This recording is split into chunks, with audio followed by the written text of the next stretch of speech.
Good afternoon, and welcome again to another edition of Books. Welcome to all of you, fellow readers. Today we're going to study Lucretius and his epic poem, De Rerum Natura, also called On the Nature of Things. What he's doing is in a 7,000 line poem that they assure me goes with a swing, was written by Epicurus, ancient Greek. Yes, a philosopher who actually got a surprising amount of physics correct and a lot of social history wrong. But, for people who didn't know anything about evolution, it didn't do too bad of a job. And mind you, he did it without any equipment whatsoever. None. Anyway, Lucretius is an upper-class, educated Roman poet. And he wrote his poem, and it is a bestseller. Not only was it a bestseller, but it was repeatedly copied everywhere. And it's odd when you consider even Thomas Jefferson said he was an Epicurean. But it was suppressed by the Catholic Church. Little wonder, of course. In any case, the poem does have its difficulties. It was what you might call a first draft, perhaps.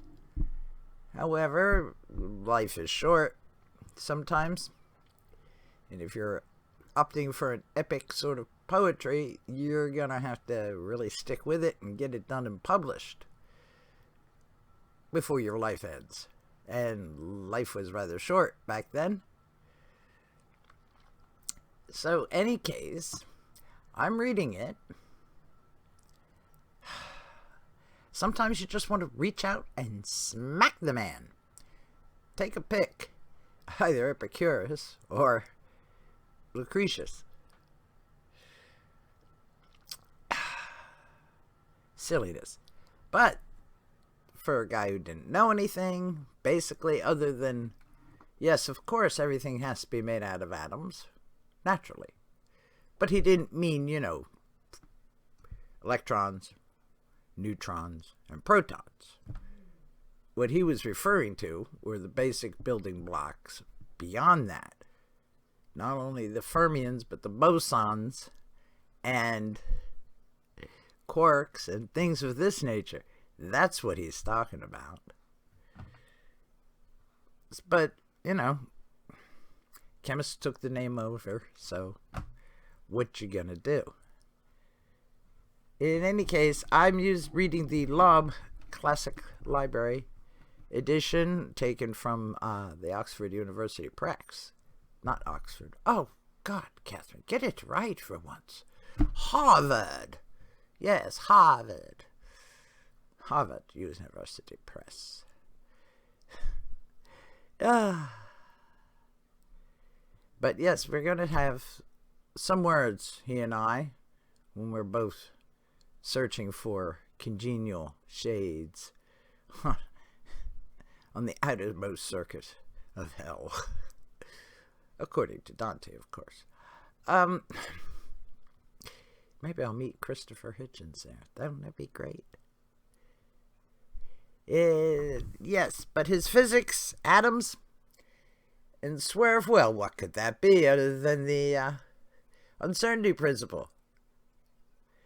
Particle is a wave, is a field.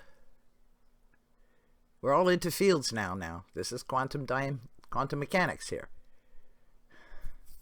So fields or waves or particles. You got it, right? Okay.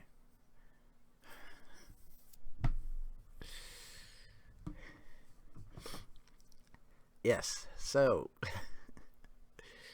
Fun times, good times reading the book. And he compares things. Well, he was right about snow. He was perfectly correct about how snow forms. Oh, dear. And he had the whole idea of evaporation from water up to the sky, comes down as rain, and on and on and on and on and on. So yes, despite not even speaking with the other Greeks, who did know the earth was round, not the center of the universe, and furthermore, even had a pretty good handle on the size of the earth. So yes, he did pretty well for someone pretty much ostracized because he didn't follow the usual thing. But what Epicurus is really known for, and Lucretius I don't think does a real good job with, is the four-pronged cure that Epicurus put forth. Don't fear the gods, because the gods are perfectly blessed, perfectly happy. They indulge in neither anger, revenge, reward, no, totally existing in sheer blessedness, and they have nothing to do with you. They neither formed the earth, the universe, and all of it, nor do they have any interest whatsoever. So you have no need to fear them. They serve merely as a shining example for you to follow.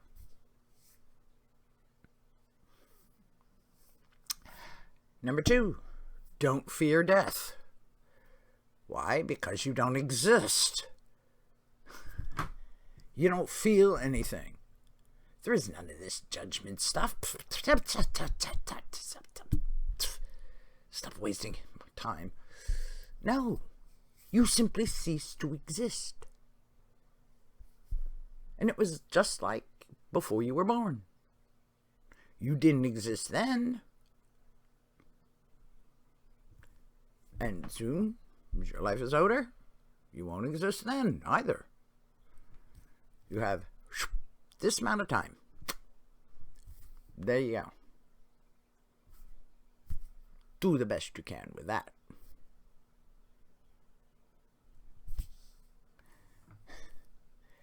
And the way to do the best you can with that is number 3. Some things are natural and necessary, such as food, water, shelter, clothing. That's natural and necessary. And what's natural and necessary, nature provides, one way or the other. Okay? Then there are things that are natural and unnecessary. The clothes do not have to be purple. The shelter does not have to be an 11,000 square foot mansion. And the food does not have to be peacock tongues. Okay? That's natural, but totally unnecessary. And then the last part of that is there's unnatural and unnecessary, like meth. Okay? You don't need it. Don't waste your time. Okay? Save your money. And the 4th thing, have a mess of friends. Especially if you get married. Make your spouse your best friend. Everybody you meet, you have a chance to make a new friend. And if you can't make him a new friend, at least try not to make him an enemy. And if you can't do that even, just stay away. But friends, the more friends you have, the more blessed your life. So, I think we might consider that rather useful advice. In any case, the book is thoroughly translated. Yes, there's difficulties when you're dealing with a translation, and some of these controversies are mentioned in the footnotes on every page. And you get a pretty good handle on what the philosophical thought of Epicurus is, and you can realize how powerful it is and always has been. So, I hope you enjoy this. You enjoyed this. It's available online, hard copy, for free, however much you want to pay. But yes, you can get a hard copy, you can get an ebook, you probably download it as a PDF from archive or something. You know how it is. Available everywhere with these classic authors. Thank you for watching, and please do come again.